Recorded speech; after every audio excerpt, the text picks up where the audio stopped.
Help boy. कहानी शुरू होती है 1944 से।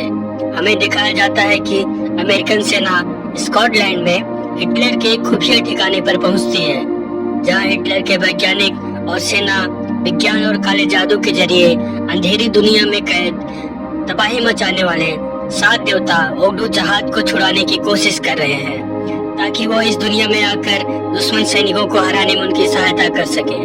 यूएस सेना के साथ राष्ट्रपति के सुपरनेचुरल घटनाओं के सलाहकार प्रोफेसर ट्रेवर ब्रूटल होम भी होते हैं। वो कमांडर को बताते हैं कि ये धरती की वो जगह है जहां भूत और भविष्य का मिलन होता है, पर उनकी बातों पर कोई भी ध्यान नहीं देता। वो देखते हैं कि वहाँ पर हिटलर के वैज्ञानिक ग्रिगोरी और उसके शागिर्द अफसर कार्ल और इल्सा भी मौजूद है।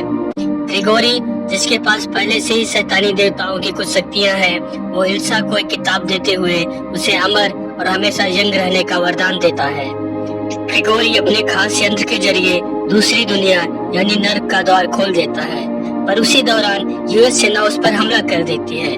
कई लोग मारे जाते हैं। इससे पहले कि ग्रिगोरी अपने मकसद में कामयाब हो पाता, प्रोफेसर ब्रूट ग्रेनेड फेंककर उस यंत्र को तबाह कर देता है। नर्क का द्वार बंद होते होते ग्रिगोरी भी उसमें खींचा चला जाता है और देखते ही देखते वो दूसरी दुनिया में गायब हो जाता है।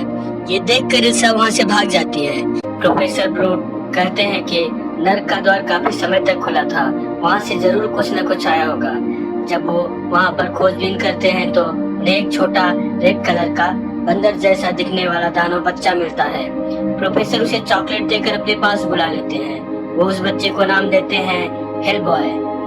समय बीतता है और अब 60 साल बाद हमें दिखाया जाता है कि इल्सा और कार्ल एक गाइड के जरिए एक सर्कल नुमा पवित्र जगह पर जाते हैं। कार्ल वहाँ पर गाइड को मार देता है। गाइड का खून सर्कल के बीच एक कुंड में इकट्ठा होने लगता है। इल्सा ग्रिगोरी द्वारा दी हुई किताब से कुछ शब्द पढ़ती है और फिर दिखाया जाता है कि ग्रिगोरी एक बार फिर नर्क की दुनिया से वापस आ गया है। दूसरी तरफ हमें प्रोफेसर ब्रूट को दिखाया जाता है, जो काफी बूढ़े हो चुके हैं और बीमार भी। डॉक्टर्स उनसे कहते हैं कि अब तुम्हारे पास बहुत कम वक्त बचा है, इसलिए आप हॉस्पिटल में एडमिट हो जाइए, पर प्रोफेसर ब्रूट मना कर देते हैं। अब हमें आगे दिखाया जाता है कि एक यंग एफबीआई एजेंट जिसका नाम जॉन होता है, वो यूएस की खुफिया इकाई bureau of paranormal and defence research centre पहुंचता है। वहां पर जॉन एक अजीब मछली सा दिखने वाले इंसान से मिलता है, जो एक बड़े शीशे के जार के अंदर पानी में होता है। प्रोफेसर ब्रूट जॉन को बताते हैं कि इसका नाम अब्राहम सेपियंस है, इसे एप भी कहते हैं। वो बताते हैं कि ये हमें एक हॉस्पिटल के खुफिया तहखाने से मिला था। एप जॉन को उसकी पिछली जिंदगी के बारे में कुछ बातें बताता है, जिसे सुनकर जॉन बहुत हैरान होता है। प्रोफेसर उसे बताते हैं कि एप किसी के भी दिमाग को पढ़ सकता है और उसके बारे में बता सकता है। एप एक बार में 4 किताबें एक साथ पढ़ सकता है। प्रोफेसर जॉन को 2 चॉकलेट्स का पैकेट देते हुए एजेंट क्ले के साथ जाने के लिए कहते हैं। एजेंट क्ले जॉन को लेकर एक कमरे में जाता है। जॉन देखता है वहाँ पर हेल्प बॉय है, जिसके बारे में अब तक वो कॉमिक्स में ही पढ़ता आया था। हेल्प बॉय क्ले से पूछता है, ये लड़का कौन है? क्ले कहता है कि ये तुम्हारा नया साथी है। हेल्प बॉय कहता है, मुझे किसी नए साथी की जरूरत नहीं है। क्ले जॉन को चॉकलेट्स हेल्प बॉय को देने का इशारा करता है। जॉन ऐसा ही करता है। हेल्प बॉय पूछता है कि क्या पिताजी अभी भी मुझसे नाराज है? क्ले कहता है, अगर ऐसे ही तुम उन्हें बिना बताए गायब होते रहोगे तो वो नाराज तो होंगे ही। उसी वक्त खतरे का अलार्म बजता है। हमें आगे दिखाया जाता है हेल्प बॉय और एप उस खतरे वाली जगह पर पहुंच जाते हैं। ये एक म्यूजियम होता है। वहाँ पर अजीब सा दिखने वाला एक प्राणी आ गया है, जिसका नाम समाइल है, जिसने कई गार्ड्स को मार दिया है। कुछ पल की लड़ाई में हेल्प बॉय उसे मार गिराता है, पर एप हेल्प बॉय को बताता है कि ये ऐसा जीव है जो मरकर फिर जिंदा हो जाता है। समाइल और हेल्प बॉय में एक बार फिर फाइट होता है। दोनों लड़ते लड़ते ट्रेन के टनल में पहुंच जाते हैं, जहां हेल्प बॉय उसे मार देता है। दूसरी तरफ एक म्यूजियम की चीजें छूकर वहाँ क्या हुआ था ये पता लगाता है। वो देखता है ग्रिगोरी, कार्ल और इल्सा वहाँ आए थे। ये तीनों वही है जो 1944 में नर्क का द्वार खोलकर शैतानी शक्तियों को धरती पर लाने की कोशिश की थी। ग्रिगोरी ने ही म्यूजियम की एक मूर्ति में रखे हजारों फरिश्तों के आंसुओं से भरे नमक से समाइल को जिंदा किया था। ग्रिगोरी नर्क के जीव समाइल को वरदान देता है कि उसकी हर एक मौत दो और समाइल को जन्म देगा। हेलबॉय एक साइकेट्रिक हॉस्पिटल में जाता है। वो एक लड़की से मिलता है, उसका नाम लिज होता है। दरअसल हेलबॉय लिज को मन ही मन बहुत पसंद करता है। हेलबॉय उसे कहता है कि संस्था में सभी उसे बहुत मिस करते हैं और अब उसे वापस आ जाना चाहिए। लिज कहती है नहीं, उसे इस हॉस्पिटल में अच्छा तो नहीं लगता, पर कई दिनों से कोई हादसा नहीं हुआ और वो अब उसके शरीर से निकलने वाली आग को कंट्रोल करना सीख रही है। दरअसल लिज के पास ही एक सुपर पावर है। जब भी लिज को गुस्सा आता है या वो किसी खतरे में होती है, उसके शरीर से भयानक आग की लपटें उठने लगती हैं, जो एक भयंकर विस्फोट का रूप ले लेती हैं। जब वो बातें कर रहे होते हैं, तभी वहाँ पर प्रोफेसर ब्रूट, जॉन और एब अपने साथी एजेंट्स के साथ वहाँ आ जाते हैं। समाइल से लड़ाई के दौरान हेलबॉय को समाइल के डंक से चोट लग गई थी। एब जब उसकी जांच करता है तो घाव में समाइल के 2 अंडे पाता है। एब बताता है कि समाइल अपने डंक के जरिए अंडे देता है। इन्हें ग्रो करने के लिए अंधेरा और नमी वाले स्थान की जरूरत होती है। जॉन हेलबॉय से पूछता है कि क्या समाइल तुम्हारी आंखों से ओझल हुआ था? हेलबॉय कहता है कि हाँ, थोड़ी देर के लिए, वो भी ट्रेन के टनल में। प्रोफेसर ब्रूट जॉन से कहते हैं कि कल टनल की जांच करो और उन अंडों को खोजकर नष्ट कर दो। दूसरे दिन एब, हेलबॉय और कुछ एजेंट्स उस टनल में जाते हैं। एब नीचे पानी में उतरता है। वो देखता है वहाँ पर एक समाइल के बहुत सारे अंडे हैं। इससे पहले वो कुछ कर पाता, समाइल उस पर हमला कर देता है। एब उससे बचने की कोशिश करता है, पर समाइल के हमले से घायल हो जाता है। इधर ग्रिगोरी का शिष्य कार्ल हेलबॉय का ध्यान भटकाता है। हेलबॉय जब उसके पीछे जाता है तो 2 समाइल बाकी एजेंट्स पर हमला कर उन्हें मार देते हैं। दूसरी तरफ हेलबॉय और समाइल की लड़ाई होती है। हेलबॉय उन दोनों समाइलों को मार गिराता है। इधर कार्ल और एजेंट क्ले का सामना होता है। एजेंट क्ले अपनी पिस्तौल से कार्ल पर कई फायर करता है, पर कार्ल पर गोलियों का कोई असर नहीं होता। कार्ल एजेंट क्ले को बुरी तरह जख्मी कर देता है और खुद भी मरने का नाटक करके वहीं लेट जाता है। हेलबॉय वापस आता है और मेडिकल सहायता के लिए कॉल करता है। दूसरी तरफ दिखाया जाता है कि जॉन लिज को मनाकर वापस हेडक्वार्टर ले आता है। लिज को देखकर प्रोफेसर ब्रूट बहुत खुश होते हैं। वो कहते हैं कि हमने यहाँ पर कुछ अच्छे बदलाव किए हैं। उसी वक्त कांच की दीवार टूटने की आवाज आती है। उसमें से FBI डायरेक्टर बाहर आता है। वो डरा हुआ है। उसके पीछे हेलबॉय भी आता है। वो डायरेक्टर पर गुस्सा है। लिज कहती है कि यहाँ पर कुछ भी नहीं बदला। हेलबॉय भी लिज को देखकर बहुत खुश होता है। वो उसे प्रपोज करने की सोचता है। उसके लिए हेलबॉय पेपर पर लिखकर प्रैक्टिस कर रहा होता है। तभी वहाँ पर लिज आ जाती है। हेलबॉय लिज से कहता है कि वो उससे कुछ कहना चाहता है। लिज कहती है कि जल्दी कहो, क्योंकि वो जॉन के साथ कॉफी पीने बाहर जा रही है। ये सुनकर हेलबॉय अपसेट हो जाता है। उसे लगता है लिज जॉन को पसंद करने लगी है। और जब लिज और जॉन कॉफी पीने बाहर जाते हैं, तब हेलबॉय छिपकर उनका पीछा करता है। पर असल में लिज भी हेलबॉय को पसंद करती है, पर वो थोड़ा उलझन में होती है। इसी को लेकर वो जॉन से बातें कर रही होती है। दूसरी तरफ प्रोफेसर ब्रूट जब कार्ल की बॉडी को चेक करते हैं तो देखते हैं कि उसकी बॉडी में खून की एक बूंद नहीं है। कार्ल का जन्म 1897 में हुआ था।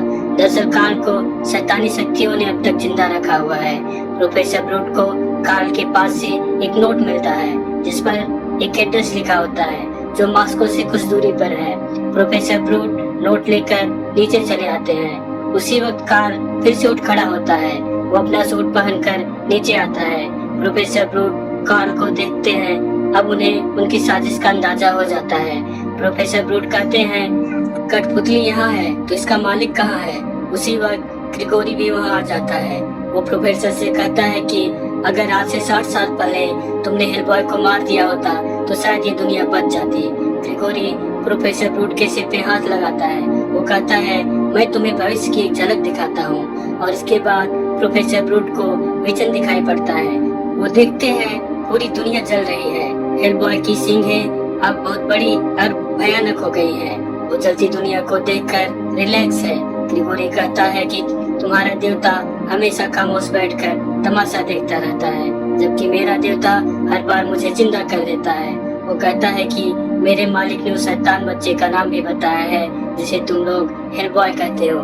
क्या तुम उसका असली नाम जानना चाहोगे? प्रोफेसर ब्रूट कहते हैं नहीं, वो मेरा बच्चा है, बस यही एक सच्चाई है। और उसके बाद कार्ल प्रोफेसर को मार देता है।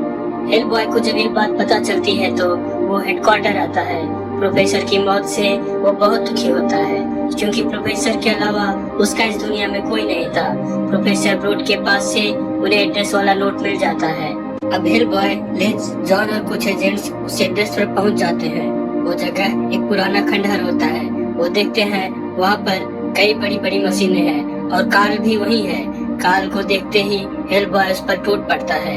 कार्ल और हेलबॉय में भयंकर फाइट होता है। हेलबॉय कार्ल को मारकर प्रोफेसर ब्रूट का बदला ले लेता है, पर अभी उसका बदला पूरा नहीं हुआ है। आगे बढ़ने पर उन्हें समाइल्स का ठिकाना मिल जाता है। वहाँ पर समाइल्स के बहुत सारे अंडे भी होते हैं। हेलबॉय की उनसे फाइट होती है, पर समाइल्स की संख्या बहुत ज्यादा होती है। वो सभी हेलबॉय को घेर लेते हैं। लेज जॉन से कहती है कि मुझे एक थप्पड़ मारो। जॉन पूछता है क्यों? लेज कहती है ताकि मुझे गुस्सा आए और गुस्से में मेरे शरीर से निकलने वाली आग से इन समाइल्स का अंत हो सके। जॉन ऐसा ही करता है। लेज के शरीर से आग निकलने लगती है। जॉन खुद को एक पत्थर के पीछे छिपा लेता है और लेज के शरीर से निकलने वाली भयानक आग के विस्फोट में सभी समाइल्स मारे जाते हैं। इसके साथ लेज और हेलबॉय बेहोश हो जाते हैं और जब हेलबॉय की आंख खुलती है तो वो खुद को और जॉन को जंजीरों में बंधा पाता है। वो देखता है लेज अभी भी बेहोश है। वहाँ पर एक प्राचीन सफेद पत्थर भी होता है जो दूसरी दुनिया का गेट है। आज ग्रहण की रात है और ग्रहण की रात में इस गेट को खोला जा सकता है। ग्रिगोरी हेलबॉय से कहता है कि तुम्हारा एक हाथ जो इतना बड़ा है वो इस गेट की चाबी है और तुम्हें ये दूसरी दुनिया का गेट खोलना ही होगा। हेलबॉय ऐसा करने से मना कर देता है। ग्रिगोरी लेज की आत्मा को अपने अंदर खींच लेता है। ग्रिगोरी कहता है अगर तुम लेज को फिर से पाना चाहते हो तो तुम्हें ये गेट खोलना ही होगा। हेलबॉय जंजीर तोड़ने की कोशिश करता है पर वो नाकाम हो जाता है। ग्रिगोरी कहता है अगर तुम इस जंजीर को खोलना चाहते हो तो तुम्हें अपना असली नाम बोलना होगा जो इस जंजीर के ताले पर लिखा है। हेलबॉय ऐसा ही करता है और वो जंजीर से आजाद हो जाता है। हेलबॉय की सींगे अब फिर से बढ़ जाती हैं। हेलबॉय उस प्राचीन पत्थर के पास जाता है।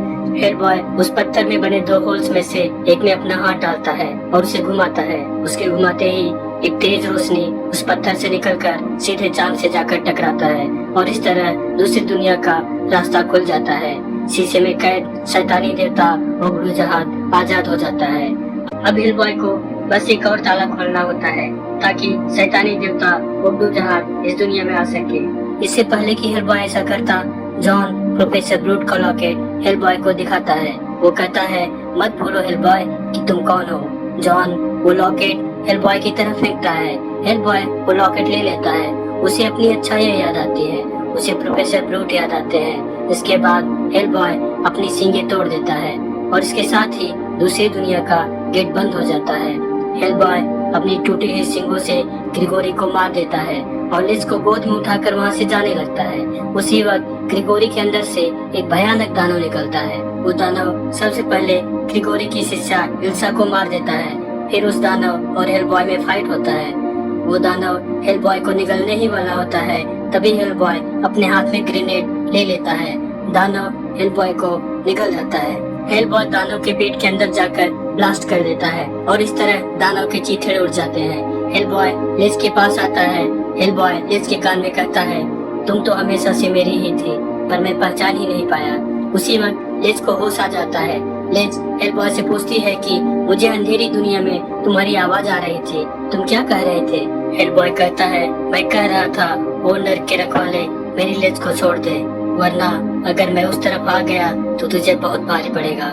और इस तरह इस कहानी का अंत हो जाता है। दोस्तों, कहानी पसंद आए हो तो प्लीज चैनल को सब्सक्राइब करें, वीडियो को लाइक और शेयर करें, कमेंट बॉक्स में अपना फीडबैक देना ना भूलें।